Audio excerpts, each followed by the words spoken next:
Okay, hello everyone. It's Monday. This is the District 5 Mentor Zoom, where we try to share knowledge in the Republican Party. I'm happy to have Shane Trejo on tonight. He's going to talk about how to be a journalist, be a citizen journalist. I put Shane in the education category. I think something that we kind of get obsessed with is news, but we don't know how to be effective. Like once we learn things, we have to know what to do with those things, and how do we effectively communicate um, information to people.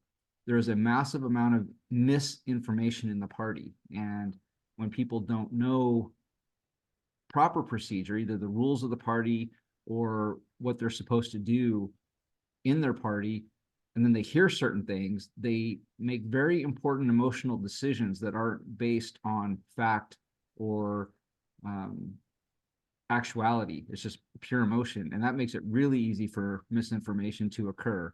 And so I'm very happy for Shane to be on tonight to talk to us about how to be effective. And to be effective means, give people facts and make them produce work. I mean, that's what effectiveness is. So I really appreciate tonight. Shane, thank you for being on. Thank you for being willing to share information. The floor is yours. Appreciate it, JD. So yeah, today's presentation is Operation Paul Revere, how to be an effective citizen journalist in Michigan. Just want to give a brief background for myself.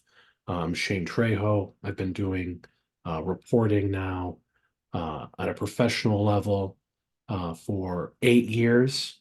Before then, I kind of just did, volunteer blogs and things like that, uh, getting the word out about what was going on, in the local Republican Party. You see a lot of that now, a lot of people blogging about, or, posting on Telegram or posting on social media about what's going on in the party.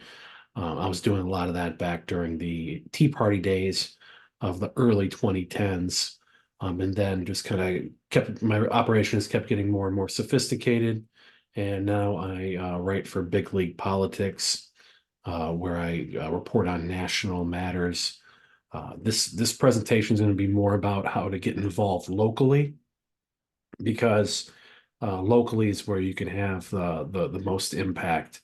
In addition to my reporting work, I also serve as the executive director of the Grand New Party PAC. You see the logo there. I also previously was the 11th Congressional District Republican Party chairman. So I've been involved, in this fight, this grassroots fight, for a very long time now. And, we're seeing a lot of, things to be optimistic about, but also some roadblocks with regards to that. But I'm not going to get into that too much today. I'm just going to talk about how you can be productive, in your role at a local level. There's a lot of noise out there, a lot of different, fights that people try to drag you into, but you and just by yourself, or you and a small team can have a lot of success in exposing corruption just in your localities as a citizen reporter. So why citizen journalism? We all know that corporate media drives the landscape. It has the power to mold the minds of Americans. We've seen it time and again, whether it was, the Ukraine war, the blind rush to war after Putin invaded Ukraine, or, COVID, the mass hysteria, the fear, the shutdowns, all, promulgated by the corporate media coverage. And they certainly have a lot of power. They have certainly a lot of power to shape the narrative in the minds of the masses in a way that we do not. And that makes it difficult for us to get our message out. So what do we do as a response? Too often we're preaching to the choir and we're talking to the same small group of people at different events. And then next thing we know, we're getting into fights with people who we agree with on 99% of the issues about. So that has happened way too much, and that hurts us a lot. So what do we do? What do we do to get outside of our sphere of influence? And how do we make change that actually resonates in the world? Citizen journalism is probably the best way to do that. Because as powerful as the corporate media seems right now, their power is collapsing. So we all know that newspapers have been waning for probably 2 decades now, but well over a decade. Very few people read the newspaper anymore, particularly Gen Z, millennials. They get all their information scarily from social media. But the newspapers, the waning of the newspapers was the newspapers were previously a very collectivized way for the corporate media to dictate the narrative. They could, manipulate the news as they wished. They could run stories that they wanted the public to see, bury stories that they didn't want the public to see. So that made it very easy for them to shape public opinion. But that's fallen by the wayside. So the left, the liberals, the Democrats, the globalists, whatever you want to call them, they have invested a lot of money into getting the word out through digital platforms. If you look at the screen right now, you can see Vice Media prepares to file for bankruptcy. Today, BuzzFeed News goes dark. So at one point, Vice Media was valued in excess of $1 billion. BuzzFeed, hundreds of millions of dollars invested into these entities, thinking that they would be the future, that this would be the way for the leftist media apparatus to shape public opinion, that they would be able to dominate with these new platforms. But they don't. They haven't. These platforms are all failing. And they still, it's like whack-a-mole. They'll have others replace them, but just the fact that they cannot turn a profit on this makes their new wannabe media control system untenable, because it's only so long that someone like Jeff Bezos or someone like the Pierre Omidyar, who was the founder of eBay, these guys pump a lot of money into news sources digitally, and they lose money on it because they feel like having that propaganda out there helps them in one way or another. At some point, they're going to look at, oh, I've lost $50 million or $100 million on these projects, and I would prefer to invest that money somewhere else, or I think I'm having more return on profit. And then then even more of these entities that are being propped up at a loss will go away. So the liberal media apparatus is slowly losing.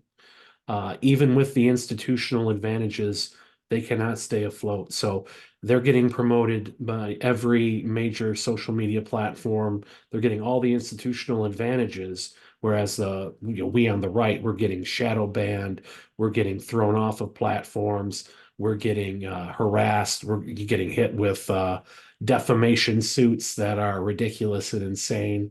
So all this stuff that's happening to different right-wing media platforms, they're still growing, they're still thriving. People are seeking them out. There's an actual market for this information. And that people will seek that out even when it's censored. Whereas with all this liberal stuff, no one wants to see it. They can't force people to even read it, and it is non-profitable. Todd has his hand up, so feel free to unmute yourself, Todd. And if anyone else has a question, feel free to put your hand up too, like Todd did. Hey, Shane, yeah, thanks for coming on tonight. Why do you think if we struggle on these other platforms, why does the conservative movement dominate the radio waves and the liberals don't? They everything they try at that they fail too. Is it because it's an old technology and we're all old?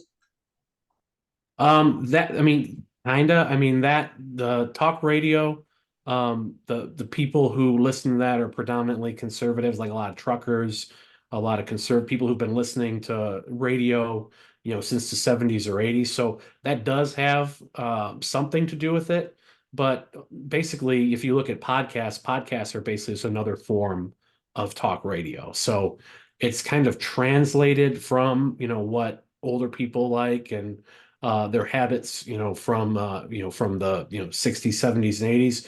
but it's now, a lot of young people also listen to podcasts that operate on a similar way, have similar models for revenue and advertisers. So, they can sell, something like if you go on like these different podcasts, you see these different, specialty products, gold and silver, supplements, all these sort of things will advertise on these shows because they know the following will actually buy them, that conservatives will buy, will buy from shows that they trust. So it's a model that actually works and is sustainable. And that's the model that has, kept us going despite the fact that, they're literally sicking Big Brother on us to try to crush us. But people, there's just too many people who yearn for the message that, conservatives, libertarians, Trump supporters, so on and so forth are putting out there. And, I'll go right back into the presentation. Independent, citizen-driven journalism is killing them, and we're winning the information war. It's a Very long, encouraging. it is a very long war. So, it may not seem like we're winning, but little by little we are. And how do you join this? How do you help drive the destruction of the liberal media apparatus? You become a citizen journalist. People would rather seek out information from people who are not necessarily an expert or formally trained, but someone who is very passionate about an issue and has taken the time to write about it and wants to inform their fellow man in the community. That carries a lot of credibility and weight among, especially in localities, especially in your community, especially in, your neighborhoods. People will be receptive to that sort of messaging, and I'll get into how to get that out right now, or in a moment. I want to go into how citizen journalists can go awry first. Too often, the citizen journalism is not done the correct way. There's a lack of adequate sourcing and standards that holds back the medium. It makes it easy to dismiss information that is opposing the establishment. So too often, this kind of goes back to the problem of preaching to the choir that I talked about earlier. There's a tendency to want to, get your opinion out about a, local political official you may not like, or whoever you're reporting on, over editorializing, or, perhaps, you want to tell the whole truth. You want to, paint the picture. You want to, shatter the narrative and expose every corrupt tyrant all in one article. Well, now you've kind of lost focus. And if you had a point of, a local official who is, on the take, but now you're connecting him to Nancy Pelosi and the World Economic Forum and the New World Order and the globalist agenda. That local elected official who may be corrupt, he's sort of been lost in kind of the more vast story there. As good as those points may be, you're losing focus on something that you can expose and you can get the word out to in people in your community. And sometimes there's lack of adequate sourcing. You have to be very careful in how you use sources. I would suggest using mainstream sources as much as possible. I'll explain why a little bit later. There is, some good stories that come out in mainstream media sources. They're just buried, and I'll explain, why they do that, how they do that later. But you want to use multiple sources in your articles, and you want to use the primary sources as much as possible. And any little mistake we make, it'll make it easy for them to dismiss our information. We're never going to be held to the same standard that the liberals are held to. The liberals are allowed to get away with murder. They can lie. Look at how much they lied about the Russian collusion conspiracy. Look at how much they've lied about Trump. They've lied about election fraud. but they get away with it, and they're actually encouraged to lie. The more they lied about the war in Iraq, and then all the journalists who lied about it got big promotions and more salary and more prestige. So that's how it works for them. It doesn't work like that for us. Any little mistake we make in our reporting will be seized upon, and then that will be used to discredit everything that's in there. So that's the unfortunate reality of the situation, but it makes it all the more important for us to be rigorous in when doing citizen journalism. So now you're thinking, well, how do I go about this? It's actually not very hard. You know, less is more. You may think like, oh, I want to write a masterpiece, thousands of words. Well, the sad truth is that how many people are going to read thousands of words? Even before society, became social mediaized and more dumbed down, and attention span smaller than a goldfish. Even before that, and when I went to school for journalism for a couple of years, they would teach you the inverted pyramid, which means that you want to give the reader, if they read one or two lines, they need to know everything about the story. And then you can fill in the blanks and have more details from there. So you do not want to, you don't want to overload things. You want to make it as simple as possible, as easy for people to digest as possible. I see something in the chat there. I'll address that in a moment. But you want to make it as easy as possible for people to digest whatever point that you're making. So I would recommend no more than 500 words. So that's probably like 6, 7 small paragraphs. You'll often be quoting people for that. So it's really, not too much work to put that together, especially once you get the hang of it. Once you get the hang of it, it's shockingly easy to put together reports. And that's what I would recommend, doing it 300 to 500 words. And like, I'll get into why you should be covering your local meetings later. But if you go to a local meeting and there's a lot of interesting things that people said at that meeting, and it's a lot more than 300 to 500 words, break it up into separate articles, write multiple articles, 300 to 500 words.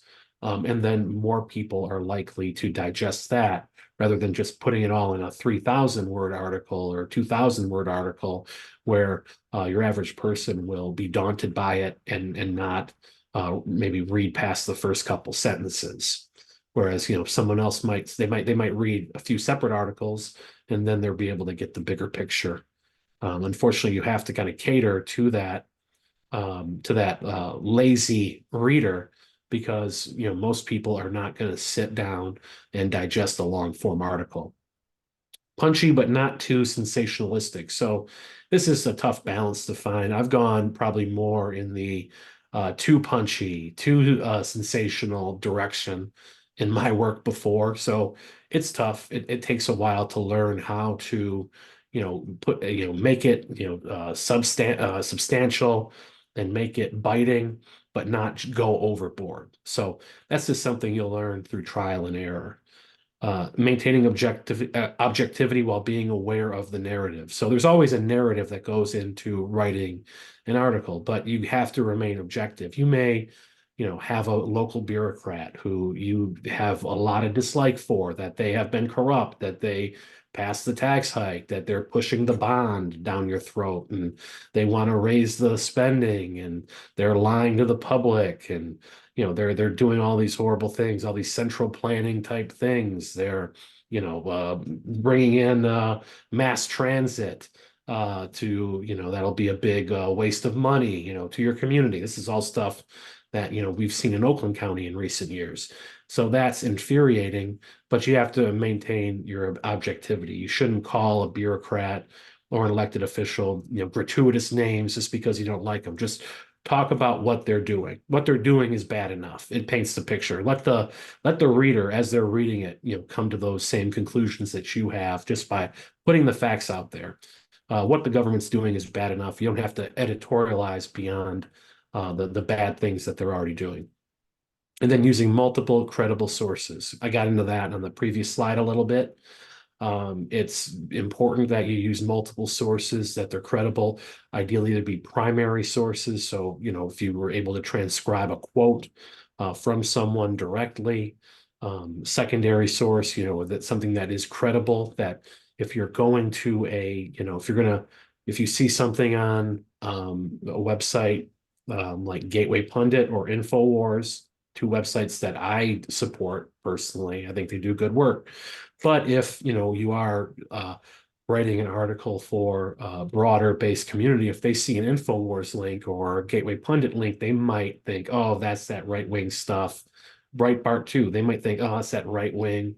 You know, big league politics, another right wing. You know, they might not want, you know, that might give them an excuse to dismiss everything that you've written. But if you can find something that is a more mainstream article that talks about the exact same thing, you might want to link that in your article because it just makes it harder for people to dismiss the points that you're trying to make. All right, and I see yeah, Gina asked, here's some good stuff, good outlets, Capital Confidential, Center Square. I do know Capital Confidential is good. I don't think I'm too familiar with the Center Square. And it says Breitbart has regional departments, and Gateway Pundit and Breitbart might let us put their regional articles up. I think that when you're doing local news sources, it would be better to just build your own, have it be based around the community, have the community's name in the title of your report or blog, or if you have like a little newspaper that you distribute and put at, you know, outside the Kroger or something like that. Have it be named, you know, like for example, I know we have a couple from Lenawee County here, so like Lenawee County Register or something like that, and have that out there and have it pertain specifically to the community, because people want to know what's going on in their communities. They don't know, and they're interested. You know, they're intrinsically interested in knowing that. So whereas, you know, if you get something published on Breitbart or Gateway Pundit, you know, a lot of times they do break stories that no one else will talk about, and you need those outlets. But for this sort of reporting that I think you can have at a practical level right now, I think it's better to just focus locally and build your own thing moving forward. All right. Using social media. So this is kind of about a broad strategy of how to promote over social media. A lot of people there want to remove themselves from the big social media platforms because they're so restrictive, because they're harvesting our data, because, you know, in the case of TikTok, they're turning a whole generation's brain to mush. You know, it's all true. Of course, they're doing all those bad things, but they are still powerful platforms to be able to get messages out on. So I would recommend using them, especially X and Twitter. The censorship problem hasn't completely gone away. The left still has too much power in terms of censorship there, but it's getting better. You know, Elon Musk has taken steps in the right direction. He's, you know, unbanned different people, Alex Jones, Laura Loomer, and others. So you're going to have some leeway in how you express your opinion on Twitter. And that's also probably the most important news platform as well. So Facebook is also a very good one because there's a lot of different groups. So if you're in a county, so let's say Lenawee, there's probably a bunch of different groups like Lenawee happenings. What's going on in Lenawee? I'm from this town, you know, so are you, you know, let's talk about what's going on in this town, blah, blah, blah. You can join those groups. And if you have a right down the middle blog, you can post in those groups and get people to read your content in those groups. You know, if it's too hyper partisan, it'll probably be deleted by moderators. But if it's credible and it's, you know, down the middle, it's going to be much less likely to be deleted. And if there aren't groups like that in your area or in your community on there on Facebook, make one. Make a Lenawee County citizens of Lenawee County, whatever group that is kind of right down the middle and just aimed at everyone in the community. Make one of those groups yourself. If you're banned from the other group, if the other group is run very tightly, and they put clamps down on people who post content, well, create a rival group, because I'm sure a lot of other people are frustrated by how they're stifling posting and people's rights and the ability to speak there. So you'll be able to start a rival group and get hundreds of people there, and kind of chip away at that other group that is being moderated by people who don't respect freedom of speech. So those are the sort of things you can do. You can build a page for your your citizen journalism blog. You can invite people to that. You can go to those groups, those citizen groups, based on the cities and the counties, and you can add people and then invite them to your page, and you can harness them as your reader base. Different hashtags as well. If there's a hashtag for your county, look that up, and that will be able to drive content to you, especially on Instagram and TikTok. So that'll probably come later, though. You don't got to worry about that now, because you can record little videos about what you're doing, or take videos from city council meetings and school board meetings, and clip that into TikToks and Instagram clips, and that will, that sort of thing can go viral. That sort of thing can change elections, just from people getting active, getting engaged, and posting stuff that's happened, at public meetings that otherwise would have probably never been noticed. But because that citizen activist journalist was there with a camera, or watching online as it was recorded publicly and posted and shown online, and they clip that out and post it on TikTok, has 5 million views. And then, everyone's up in arms about, the crazy stuff they're doing in our schools, or, whether it's, LGBT or anything else, transgender bathrooms, stuff like that. That can go viral real quick. And oftentimes these elected bureaucrats are so arrogant that they will go out there and they'll puff their chest out there and brag about doing these unpopular things, and make, you have to be there to catch them doing it, or they're likely to get away with it. So you can have a profound impact, and then use alternate platforms to find activists who can help you. So you're probably not going to, so like I said, the echo chamber effect, anyone who has used Signal or Telegram apps can tell you about these rough echo chambers where people are at each other's throats constantly, and it's just nonstop gossip and drama. And that's certainly the case. But you can find people there who are of like mind, who might be interested in what you're doing, and that can be your volunteer team. So all you need is a handful of volunteers. So use the alternative platforms to network and find volunteers. Of course, be very careful about who you talk to. You never know who might be trying to scam you or whatever in these different social media groups. So I would say, try to vet the people as much as possible. Might be people who are precinct delegates, or know that they have a reputation of going to meetings, or friend of a friend.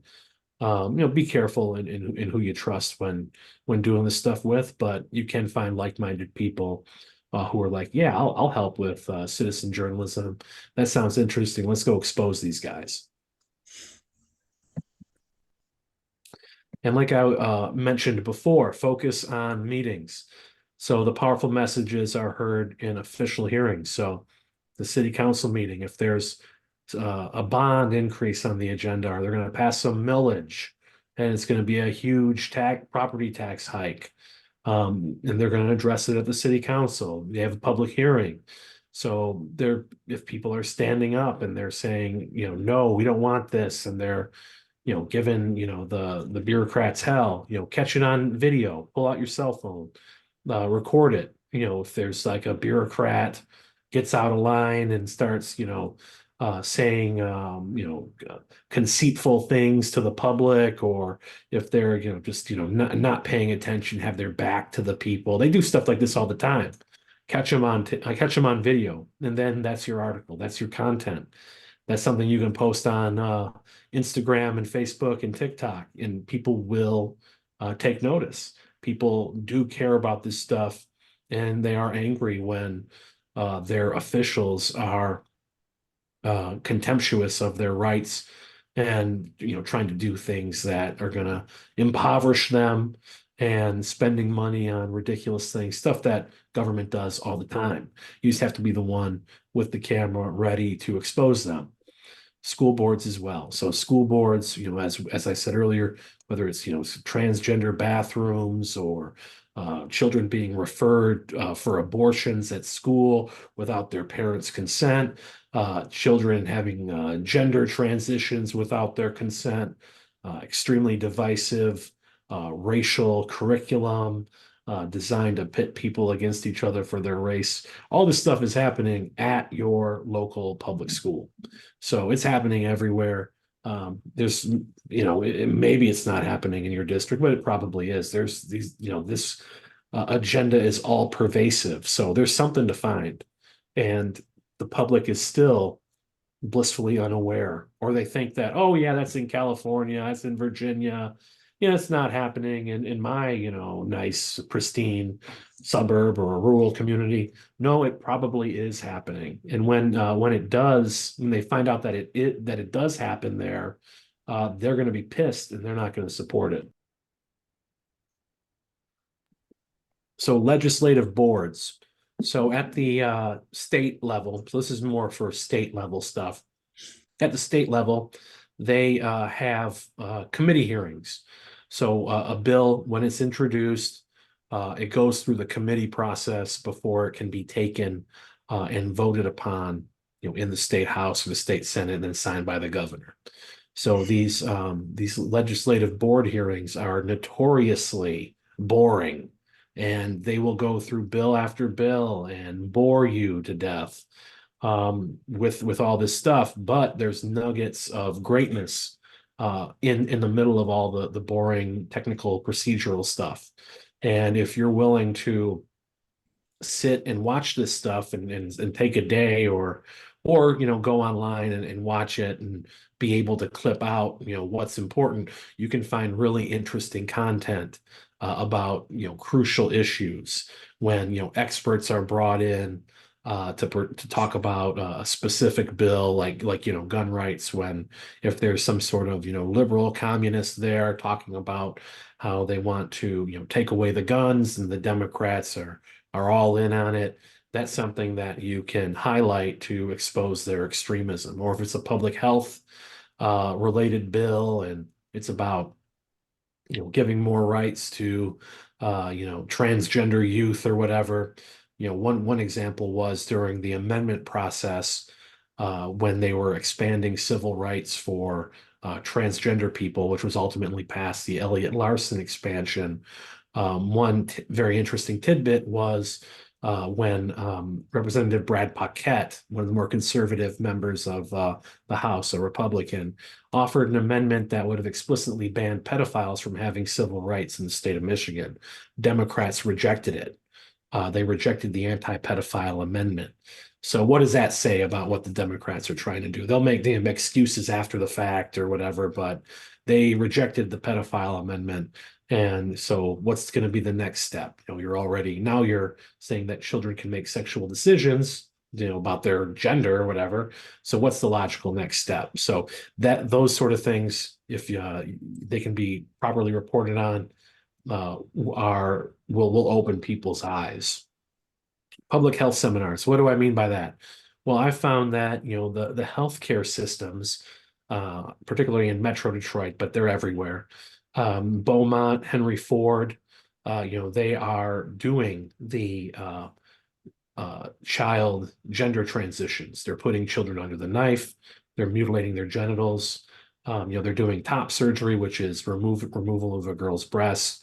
They're cutting children's genitals off before they're the age of 18. And will have public health seminars where they will, bring members of the LGBT community, and they will, promote this sort of thing. It's gender affirming care. It's good. It's natural. And those are the sort of things, particularly if if you come in with your Trump hat and you got a shirt that says, come and take it, they're probably going to know like, okay, this guy's not a friendly. They're going to have their defenses up. But if you show up, you look normal, you look like you could be, just someone who is 100% on their side or in the middle, interested, inquisitive, and you ask the right question, they're going to divulge some details that are heinous without even realizing it. So those are the sort of situations that you can place yourself in, and if they're being recorded or if you're recording them, you can really open a lot of people's eyes about this stuff. And reporting diligently on the content of these hearings will make it more difficult for the truth to be ignored. They want it to die while nobody watches. We got to make sure that people are watching and that we're pushing it out there as effectively as possible. Like I said, focus on their words. If you've heard of the Twitter account Libs of TikTok, these liberals are super arrogant. You have seen if you're on Libs of TikTok, you've probably seen all the videos of the, LGBT third grade teacher who has, all kinds of books about gender and sex that they give to kids, and the rainbow flags everywhere, the Black Lives Matter flags, and just nonstop indoctrination. And they're defending it. They're bragging about it on social media. So liberals will often brag about this sort of thing, and they're really proud of how they're subverting America and how they're destroying the traditional values of America. They're really proud of it.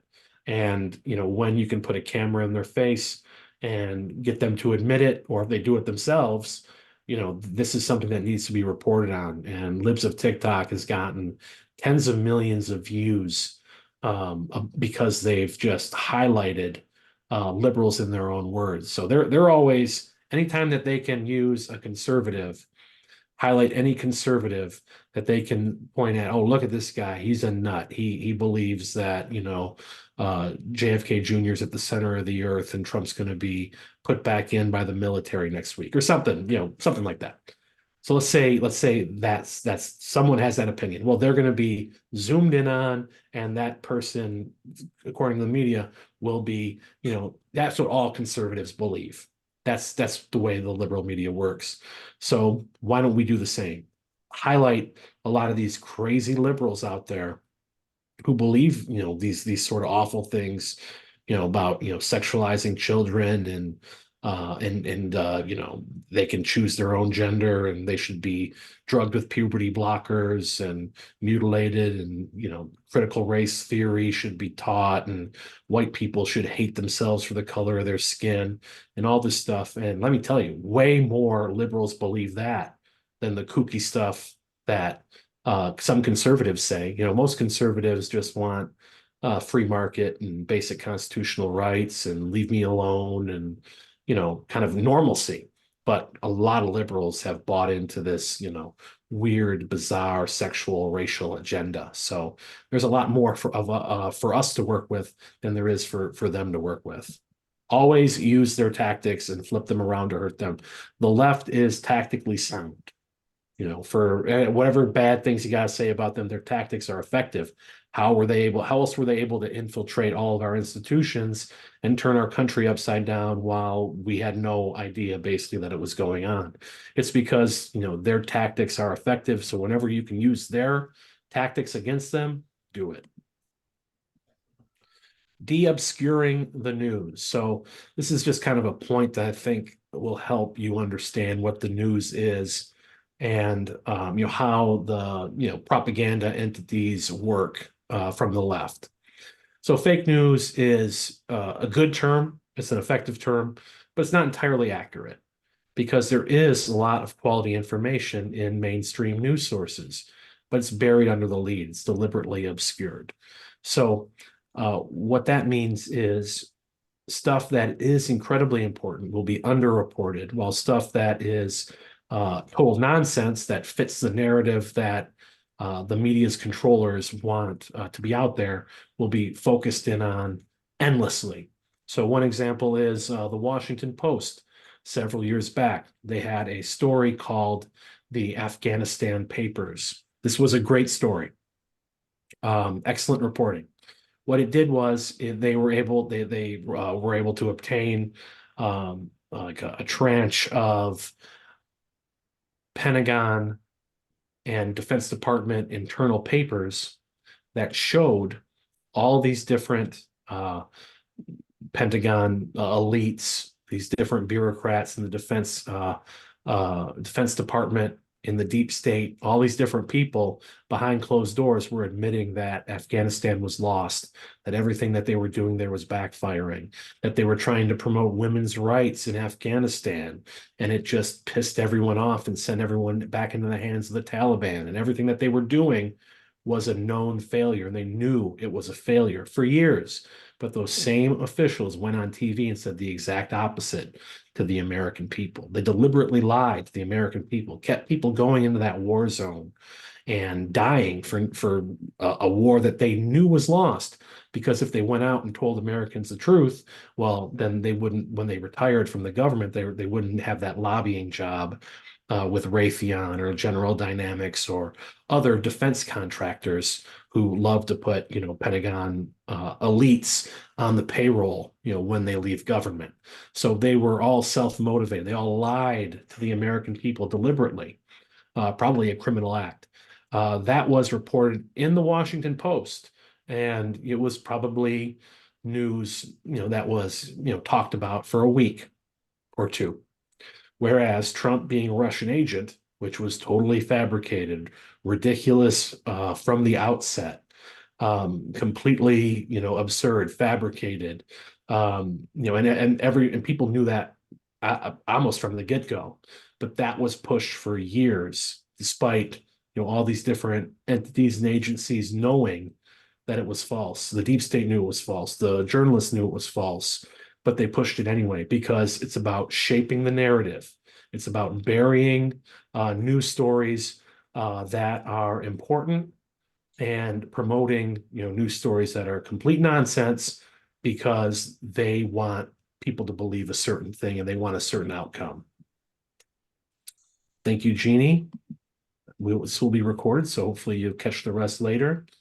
So yeah, we want to de-obscure the news. So we want to make it into something that is readily accessible to the public, that they are aware of, the brass tacks of what they need to know.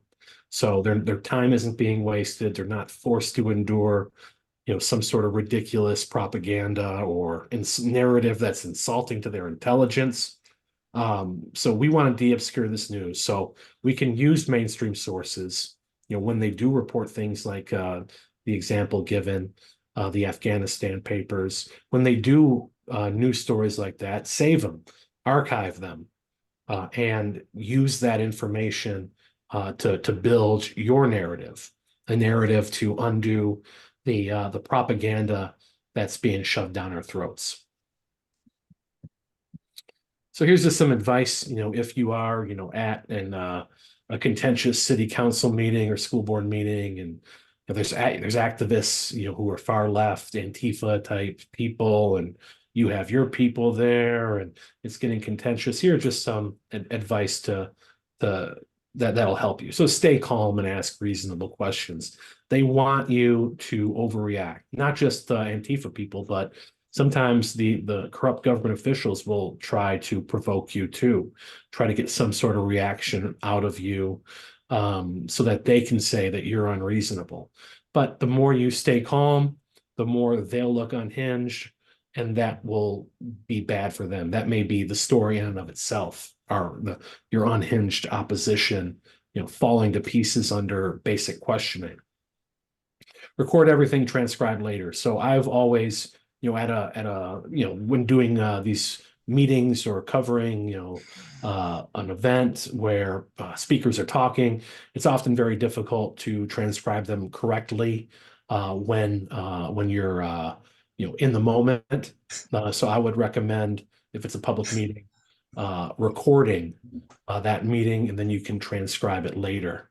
I also wouldn't recommend recording anyone without their consent. Generally speaking, that is considered unethical. Now, of course, there is a place for it. What James O'Keefe does is great. You might need to have those sort of sophisticated sting operations to expose corruption.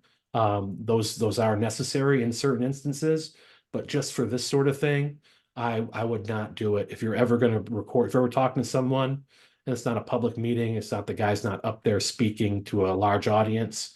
If it's one-on-one and you're recording, I would recommend letting them know that you are recording before having that conversation. As I've said earlier, don't come off as partisan.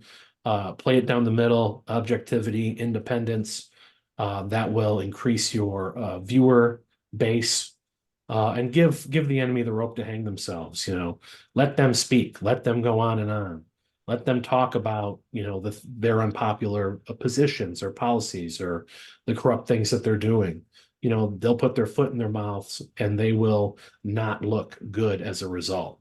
And patience and tenacity are a must. So you might be enduring that long city council meeting or county commission meeting. I've been to county commission meetings where there were something very important on the agenda, and we're sitting there, and they bring in the football team and they honor the football team, and the captain of the football team comes up and gives a speech. The coach gives a speech. They do a photo op, and oh, here comes the homecoming king, and he's giving a speech, and now we're honoring the police and the fire, and it's an hour and a half before they get into any actual business for the meeting. And as much as I may love police and fire and think it's great that the homecoming king and the football team won 10 games this year, that's all well and good, but they're just playing beat the clock. They're just trying to infuriate and frustrate the activists who are there to challenge them. So they will do stuff like that without fail, because they want you to be like, screw this, I'm going home, I'm going to take a nap. This is too frustrating. That's how they want you to react. You can't fall into that. You have to be patient and tenacious. Get these guys saying what it is that they stand for, and expose it to the world, and it'll have a huge impact for sure. And now I will go over the construction of an article. So here's one of the articles that I wrote regarding election integrity related matters. So this is Michigan Secretary of State hit with contempt of court motion over mishandling poll challenger rules. So generally speaking, it should be, if you could have it be a little bit smaller than this, shorter. This is a little bit long of an article. But it does fit what we're trying to do here. So she's hit with the contempt of court motion. It's not, Jocelyn Benson, election stealer, is a criminal who is destroying the freedom of poll challengers. That's not if we may believe that, that's not going to be a good, not a good headline. You want to keep it just to the facts. So she received the contempt of court motion because she mishandled the poll challenger rules.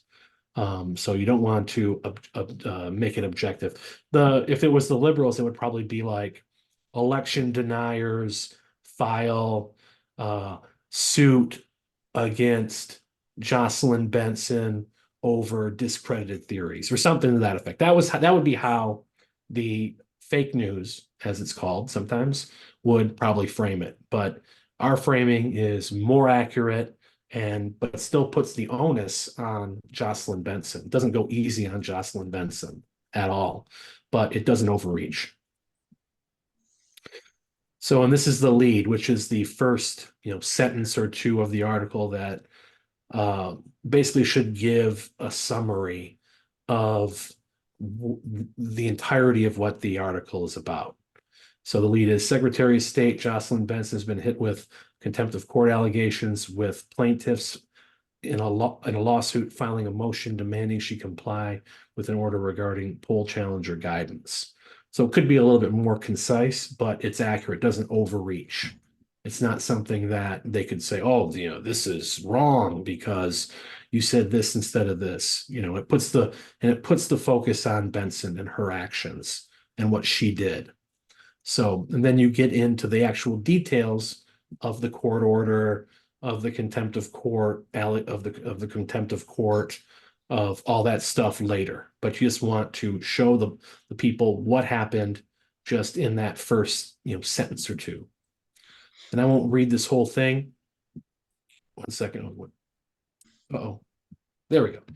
I won't read this entire thing, but it does summarize what happened, and it also quotes the plaintiff's attorney directly.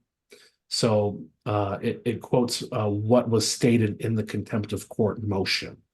So I don't have to make any value judgments about Benson or bash her in any way, really. I just quote from the firsthand source, from the primary source. And, obviously the plaintiffs are not going to go easy on Jocelyn Benson, who they're suing. So, and, just that she was ordered with regards to the poll challenger guidance, and she was dragging her feet so as to not implement these new rules to make the process looser and more susceptible to fraud. That is the overriding story here. And, it makes the point that the judge ruled Benson was violating the law. So it just shows her shady behavior and does so in a way that can't be dismissed out of hand as speculation. But it could be a little bit more concise. It's a little bit wordy, but this does have. Why? How'd it go? Sorry, what was that? Nothing, I muted it. Oh, okay. But yeah, it does follow the general description of what we want or what is best for a news article. Mars coupons. All right, so how can you get started? Start by writing an article of your own. Make it Can I local. stop you for a second? Hold on. Hey, Jim, you need to mute yourself, please.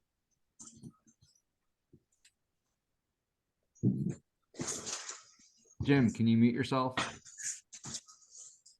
Can you mute him? In the regional plan. Yeah, hang on.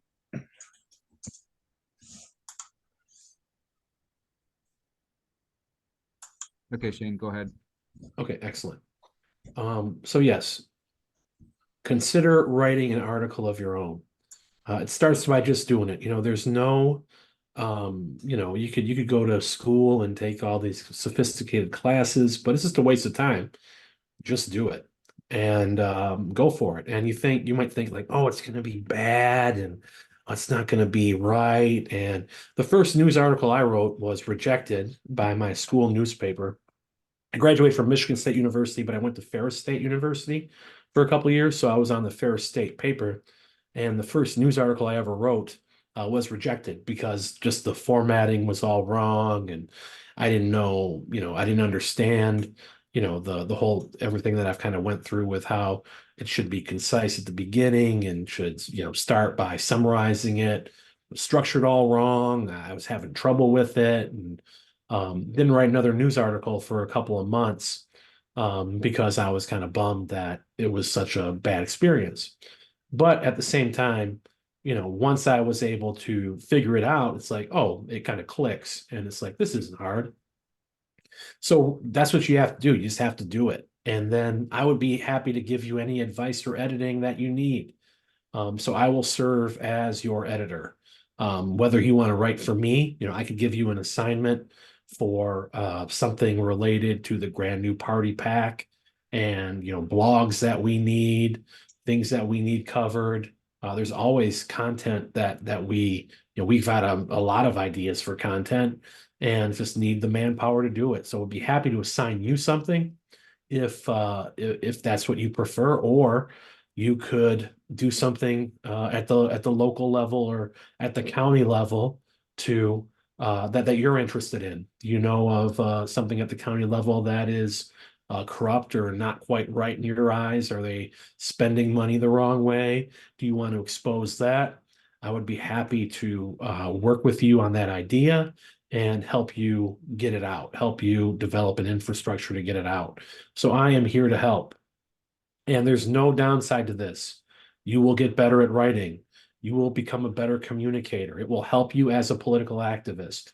Doing this sort of work, there is no downside. It will help you in a myriad of ways.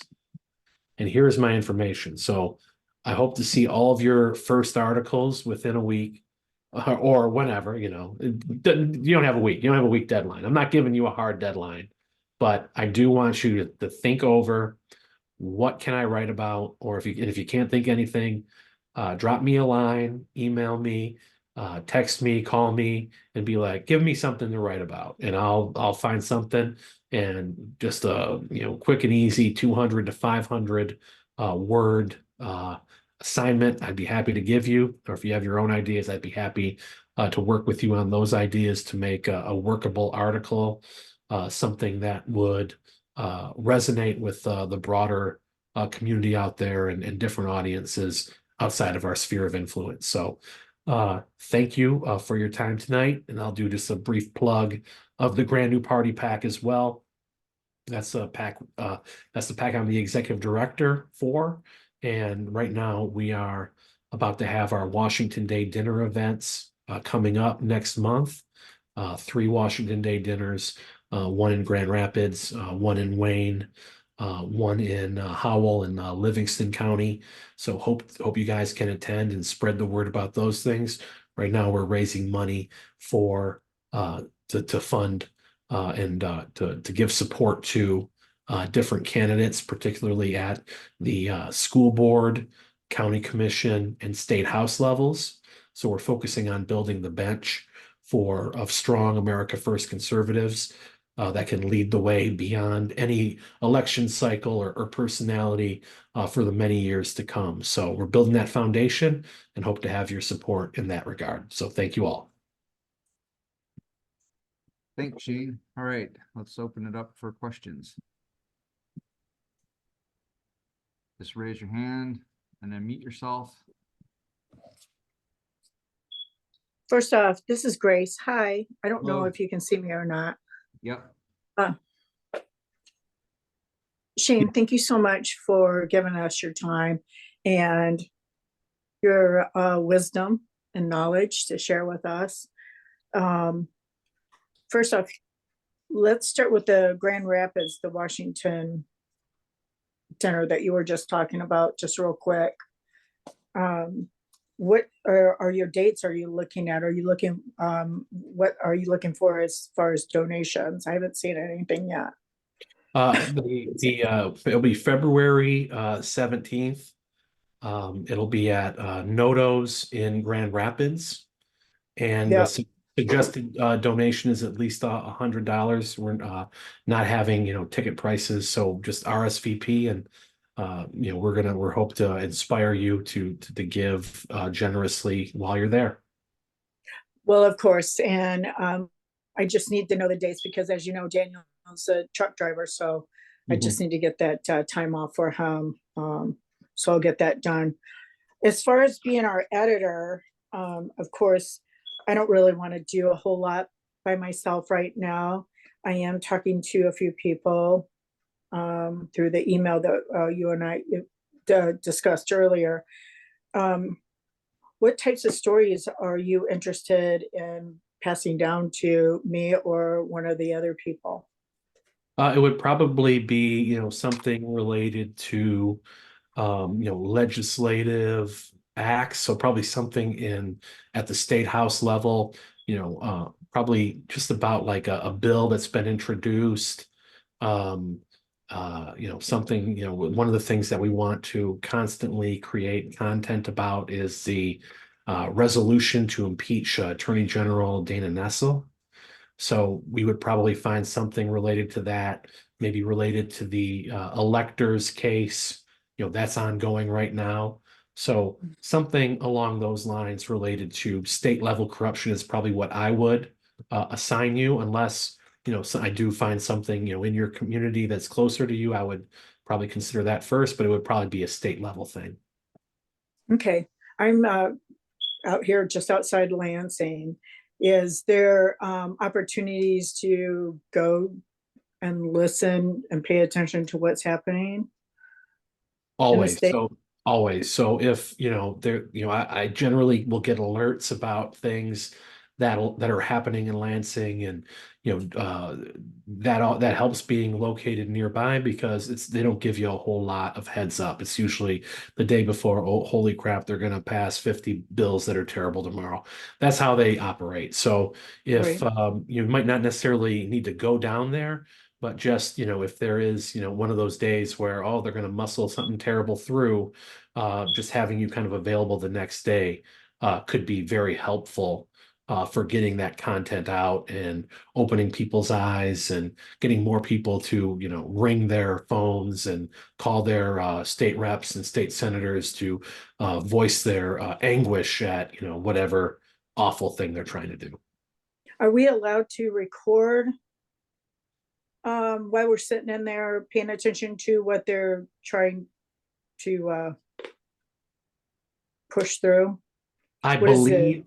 believe so, but I'm not 100% sure about that. There may Okay. be rules against it. But I think you could do it. And, I don't know if they have people necessarily, stalking the rows, making sure you're not doing it. So maybe if you just did it, no one would notice. Okay. That's all my questions. Thank you so much, Shane. It's lovely to see you again.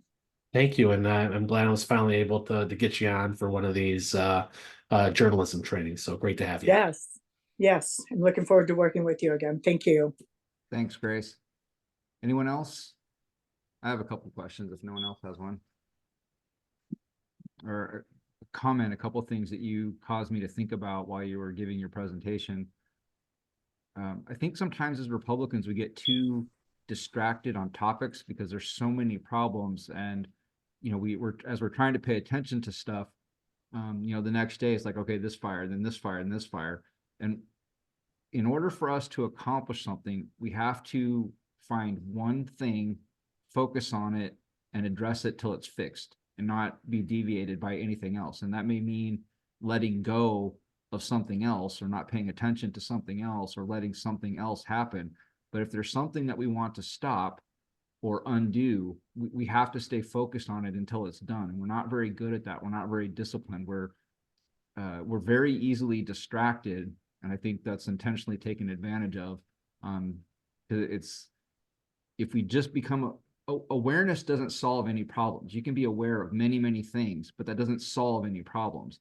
And so we have to take action, and to be effective, we have to learn the facts, and then whatever it's going to take to undo that. Like if we want to stop a vote, okay, just being aware that a vote is going to happen doesn't do anything. You have to make enough people aware. You have to get them there. You have to bring enough attention, enough voices. And the value of the party is numbers, and bringing significant numbers to bear on whatever problem it is that we have to solve. And I think one of the things you're getting at is our ability to report. I mean, okay, what I'm excited about listening to this is we have the ability to create our own news network of actual real news. When you talked about, going to local meetings and those things that are happening, there's not a lot of people that go there, but we could start bringing more attention to things and learning, the little details, because they do bury stuff. The most significant thing happens in the last 30 seconds of a 2-hour meeting. And that's by design. And we have to pick up on that and then stay focused on it till it's completed, until enough attention is brought to it to prevent that vote from happening, or to cause that vote to not be adopted. So that's just the encouragement I would give. Awesome. Yeah, exactly. It's a lot of it's about tenacity. And if you are the one who's willing to do the work, it's not always fun, but if you're the one, or your handful of people are willing to do the work, then it'll pay off, because you make that more accessible to your fellow man, and they're going to be interested, and their eyes are going to be opened. And, the person may not even be remotely conservative, but once he sees that his local official's a crook and the facts are there and they can't be refuted, they might vote out that corrupt official and put in someone much more conservative. So that's how we have that impact. And then it resonates upward from there.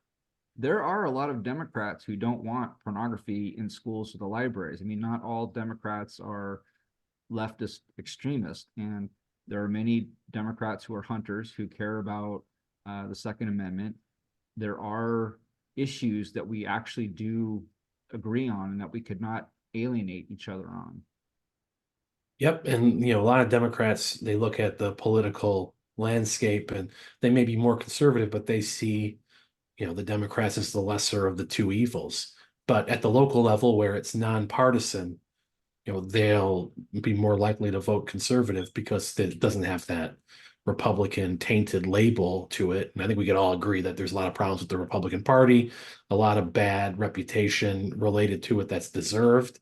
But at the local level, it's nonpartisan, generally nonpartisan, and you don't have to deal with that baggage. That's where you can have that's where you can have the most effect.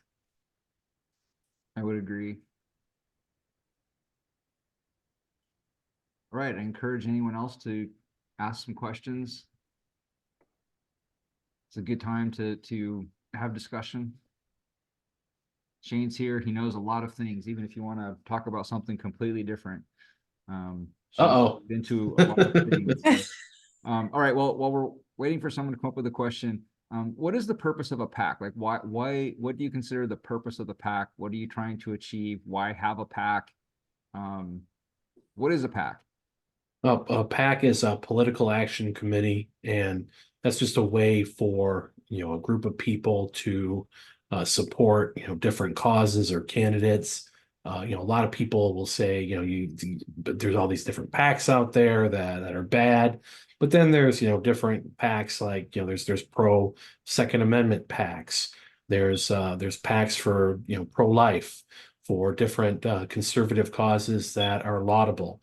So it's just a PAC is as good as the people running it and the causes that they advocate. So our PAC, Grand New Party, is our chairman is Representative Steve Cara, who has I believe a 98% voting record for conservatism according to the Rescue Michigan scorecard, comprehensive scorecard. We have Representative Jim DeSena on our board. I believe he's 91% conservative according to that same scorecard. So we have the strongest conservatives as part of our board, and we are vetting people as strongly. We have the strongest vetting surveys that we'll be sending out there within the month and making those public very shortly. So we have the tools in place, we have the credibility, and then we're building that infrastructure out from the PAC. And we're happy to work with party groups that want to work with us, and we're working with the Jackson County GOP. We have friends all throughout the state, and that's giving us information. They should be done in about 15 minutes. I'll call you that. Hold on. Okay, cool. Well, I'll continue. So we have connections that we've made in different areas throughout the state, and that's giving us kind of a feel of what's going on the ground in these areas, so that we can direct our resources and support to the candidates who need them the most. So if there is a candidate who's super conservative, but he's in a race that there's virtually no chance he could ever lose, we're not going to necessarily put the resources to that candidate. But if there's a candidate who needs the resources desperately, they're embattled, it's a 50-50 seat, and they need that support, we know to direct our funds to that person so that we are moving the needle forward. There's a lot of groups out there, they'll make the endorsement of someone who they know is going to win, or they'll put resources behind someone they know is going to win, so they can say, oh, look at we got that victory, look at the great work we're doing. That's not what we want to do. We want to support candidates who need the support, and help the candidates who are embattled because they have been standing for what's right, and make sure those people can stay in power, and the ones who are tested and battle hardened, they'll go on to the next level. So if it's a county commissioner and they've stood strong and they have the ironclad record, well, they'll go to be a state house rep, and then maybe state senator from there. So we want to build that infrastructure, that bench that will make a lasting America First movement beyond, one particular personality or election cycle. Good. Debbie had her hand up. Did you still have something you wanted to say? There you go. We can't hear you. I can see you, but I can't hear you.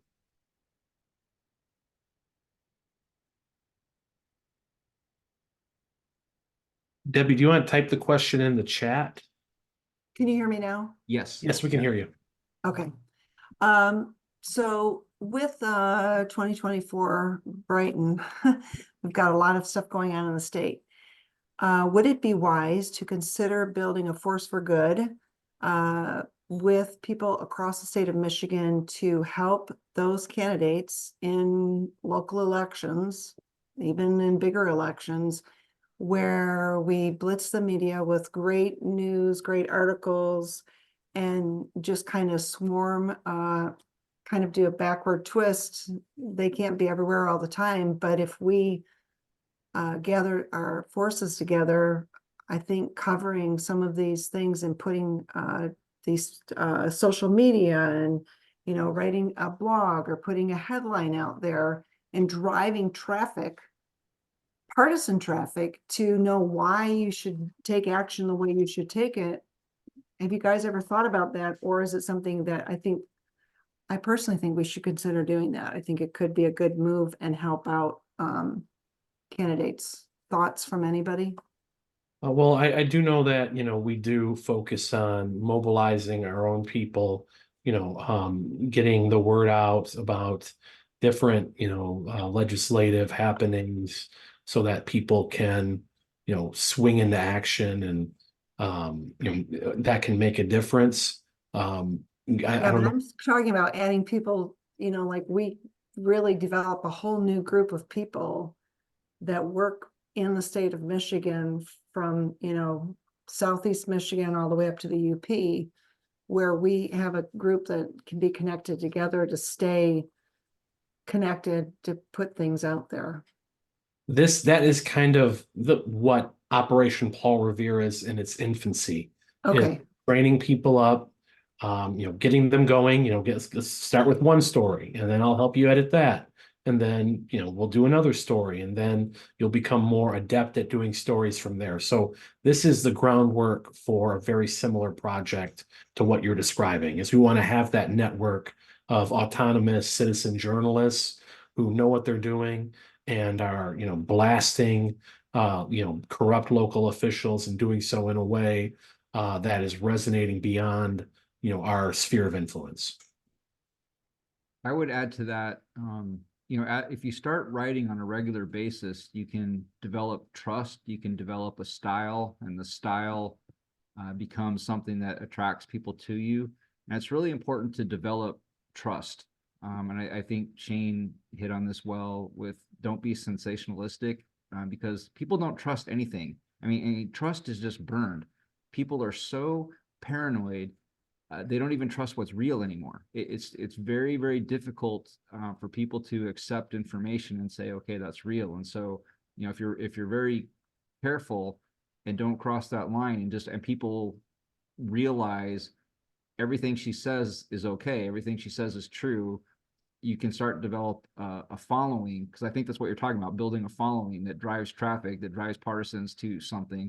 And we do need to recruit. The Republican Party has not had a directed effort to recruit in a very long time, and we're suffering for it. And developing a trusted voice is part of recruitment, and people want to be part of that. And a style or a brand, people want to become part of that. It's part of your messaging. And that can bring people to you and start to develop enough numbers so we can start to affect change. I That's what it's think all about. too. Yes, go on. Go ahead, Shane. No, go ahead. Good. I just said, that's exactly what it's all about. What we need to do is just build different audiences and always be concerned with, expanding rather than focusing on our own people. Of course, you need to focus on your own people to a certain extent, but we have to always be focusing on expanding or we're going to contract. Your echo chamber doesn't win any votes. And so we have to, in order to win votes, we have to find things that unite people. I haven't been involved in the party as long as Shane, but I've been pretty involved. I've been involved full-time for 3 years, so I have a pretty good idea of some things. And one of the things that's happening is that people are fracturing the party over smaller ideas. We're all united on the big ideas, but we're fracturing over a lot of the little ideas. And as long as we focus on certain little ideas, it splits people. I'll give you an example. Muslims and Christians. There is a split over who might be God, but there's not a split over family values. And what we're talking about with relation to laws in Michigan are family values. They don't want pornography in school. They don't want their children taught that they could be a bunny or a cat, or that they're transsexual. They don't want those things. So we are united on those things, on the law, on issues of law.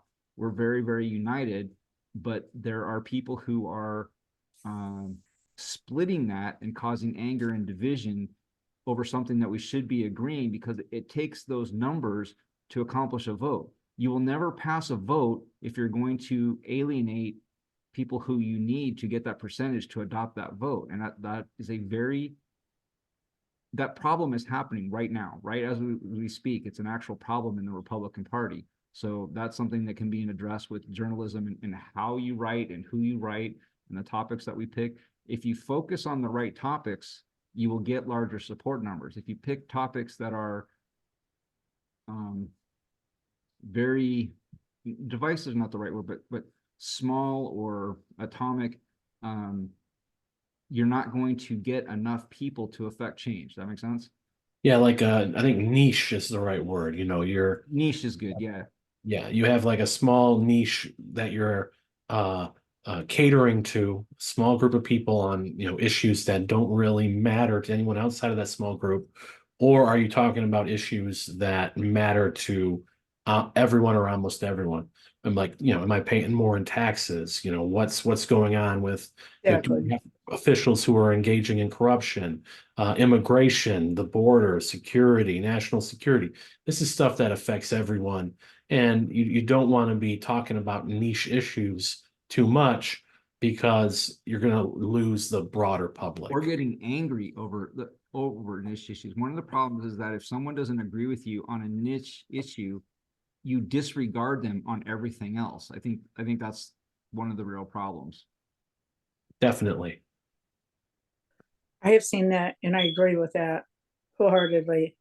I would like to just pop in, just listening back to what a PAC is.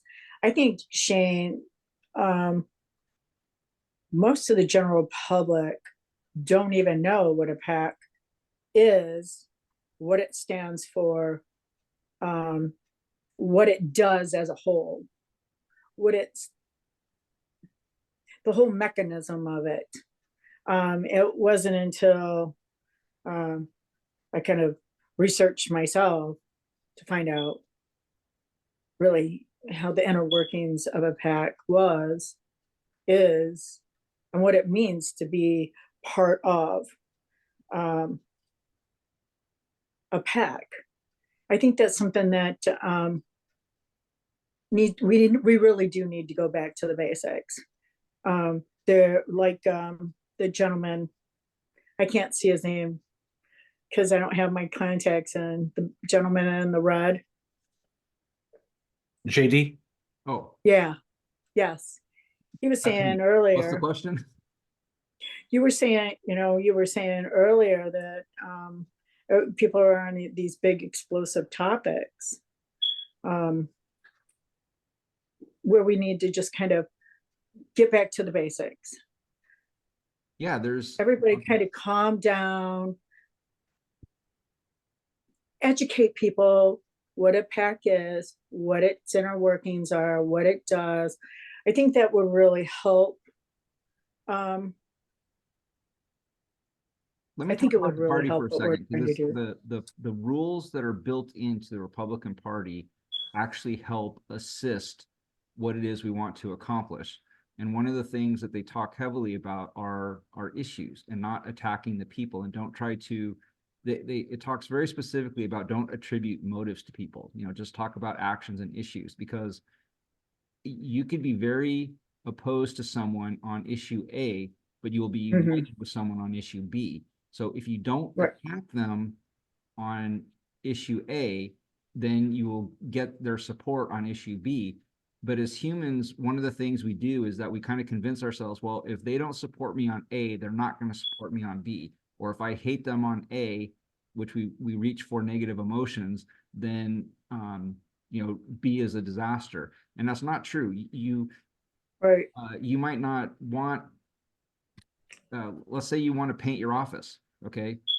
You disagree on the color and violently, but both of you want to rent a van, for the purposes of hauling the kids around. So you just never know. And you have to, it's issue based, and people change every time the issue revolves. The people who support it and don't support it change. And you fracture yourself if you create animosity against people because they don't agree with you on issue A.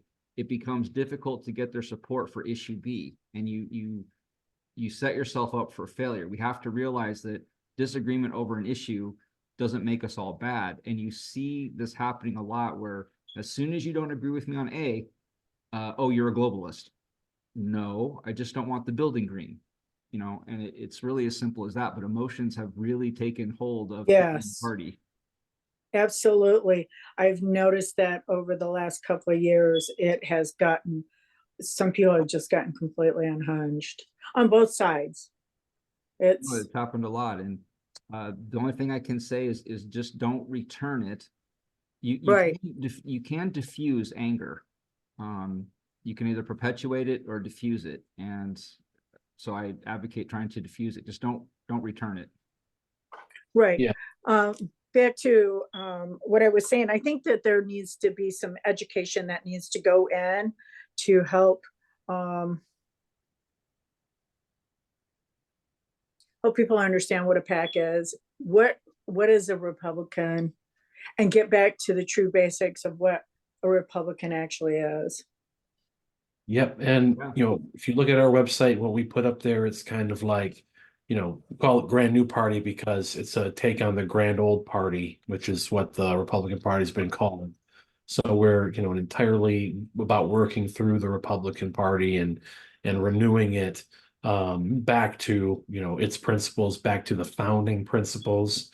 So, we have our principles, up there on the website of what we intend to do. And it's, a bold vision, a conservative vision, something that will energize people, something that is strongly conservative, but we think can appeal to a broad audience. We think that, strong conservative leadership is what will make people take notice and what will bring people on board. When you try to become too moderate, when you try to become too weak on the issues, the public doesn't trust you. And so many Republicans will listen to their advisors. They will listen to special interests and lobbyists. They'll go along to get along.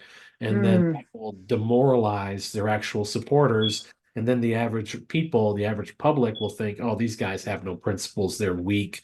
I'm not inspired to vote for them. And it's a losing proposition. So what we need is strong conservative leadership, but from people who are credible and who don't go out of their way to be divisive and who know how to present that message well to the public. So those are the sort of candidates that we want to support at the Grand New Party. That's good information, because I think that as writers, if we're going to do this, that we need to submerge ourselves into that first, really understand what the GNP is, what it stands for, and have that be who we are as a representative of when we write, that we're going to be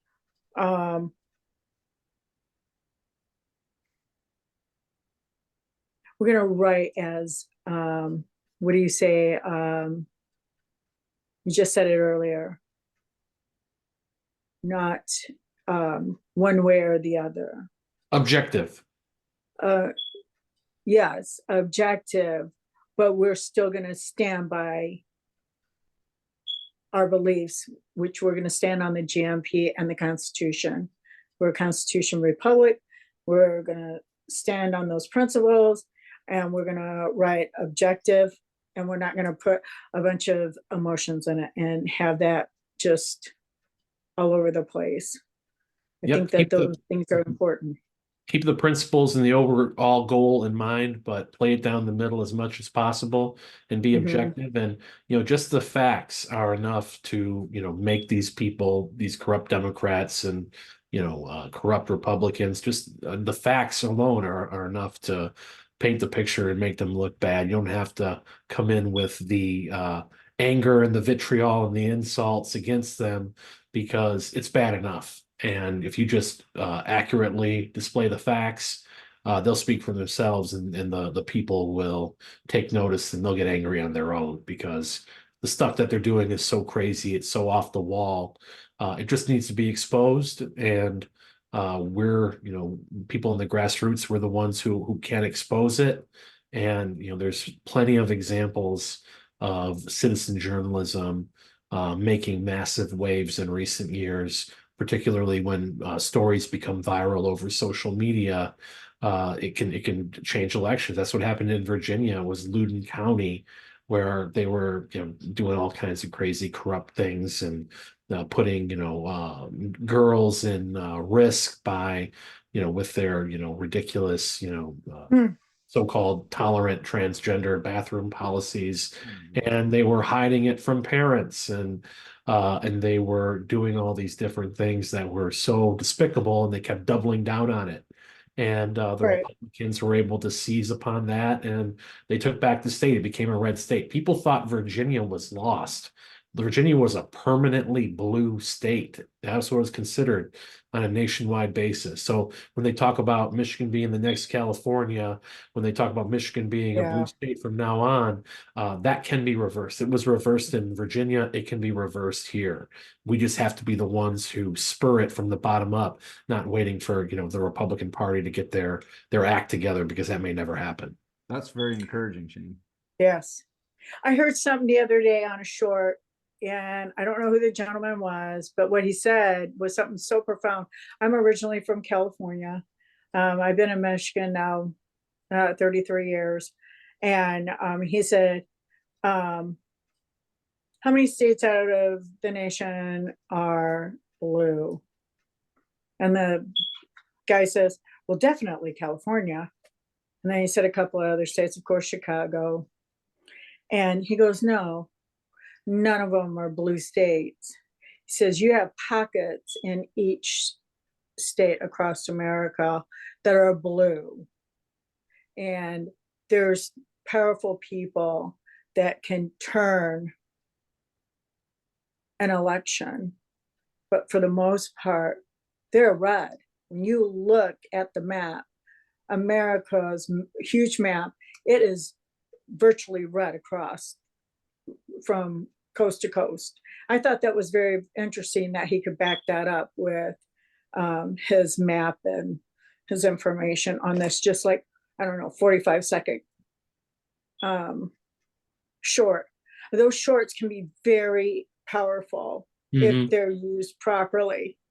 Definitely. I think that yes, TikTok can be powerful one way or the other, but if we learn to use them properly, those clips can be incredibly powerful and insightful. Yeah. Yeah, there's a young guy named Sam, who works for Representative Jamie Thompson's office, and he's got TikTok with tens of thousands of followers. He's got millions of views on different videos, just from producing that content and putting it out there. So there is an ability to get the word out on TikTok. It's actually more wide open than a lot of the big tech platforms in America. So it's bad in a lot of ways. I'm not denying that it's bad, and it's run by the Chinese, obviously, but that is a tool that can be used to get the word out. And change public opinion and reach people who we otherwise wouldn't be able to reach. So, Grand New Party has a TikTok. I would recommend using it and obviously being leery about what you put on there. Don't put any personal data on there. I wouldn't. I mean, they'll probably get a lot on the back end, but honestly, if the Chinese have your information, it's bad. But if a lot of these other big tech agencies, Apple, Google, Facebook, they're just as bad. They're just as evil, and they're in just as in cahoots with the Chinese government and in different ways. Maybe not Oh, as yes. TikTok, because TikTok's directly owned by it, but they're in bed with China in a million different ways as well. So it's pick your poison. I say it's worth using these platforms in order to get the word out and have that impact and reach new people, even though understanding that, of course, they are bad in general and evil, and you should support. I love Telegram. The fact that Telegram has risen, it has I think over 1 billion users now worldwide. Mhm. Because it's a free speech messaging platform. I would say, use that too. Use them both. Use them in concert with each other, so that you can find like-minded people on the pro-freedom alternative apps, but you can also reach a broader general public on the big tech apps as well. But you can't I agree accomplish with anything that. politically with secrecy, so we have to go public. I do want to, we are at 1.5 hours, so I do want to end this. So if anyone has some last comments, please make them. But we are over 1.5 hours now. I agree with Gina Hastings. We do need the younger people, but we also need to take the younger people and make them, educate them on what it means to what political action committee means. I still think that there's things because that they need to understand what a Republican is, what a conservative is, because people think, oh, you're a conservative, oh, you're a Republican. They don't understand what the idea is about why you choose to be an R or conservative. Why do you choose to be a Democrat? I think there's some education that needs to go in behind that. I'm a Gen Xer, so I got the privilege of seeing World War II and Vietnam vets, and that's the generation that I take care of. I'm in the medical field, I'm retired now. And to see the young people now, I feel very privileged to where I am in my life, to see this the way the world is now compared to where some people just have just a sliver. Millennials, they've seen a lot, but not like us privileged Gen Xers have.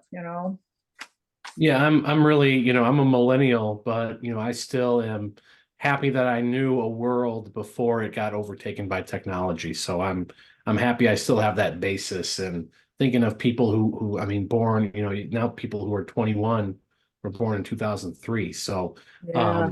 the fact that they've lived in this technological age and they know nothing else, it's very Right. scary to think about, but they still can be reached. There's more young people who are independents.